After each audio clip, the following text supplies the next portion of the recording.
আজ বানাবো একদম খাসির মাংসের পাতলা ঝোল। তার জন্য মাংসটাকে ধুয়ে পরিষ্কার করে নিয়ে প্রথমে একটা মশলা বানিয়ে নিতে হবে। আদা রসুন কাঁচা লঙ্কাটাকে পেস্ট করে রেখে দিলাম। তারপরে মাংসের মধ্যে টক দই, লবণ, হলুদ গুঁড়ো, লঙ্কার গুঁড়ো, বেটে রাখা মশলা, সর্ষের তেল দিয়ে ভালো করে মাখিয়ে 1 ঘন্টা মতো রেখে দিতে হবে। তারপর কড়াইতে সর্ষের তেল দিয়ে আলুগুলোকে লাল লাল করে ভেজে নিয়ে তুলে নিলাম।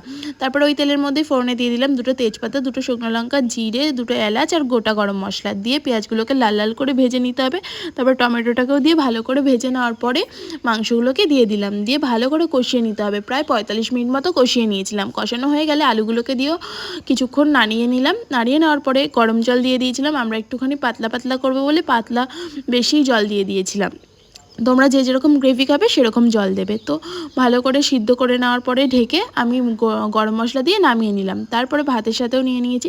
খেতে কিন্তু দুর্দান্ত হয়েছিল। তোমরা একবার এইভাবে ট্রাই করো, খুব ভালো লাগবে। আর ভিডিওগুলো ভালো লাগলে সাবস্ক্রাইব করে পাশে থেকো। চলো টাটা।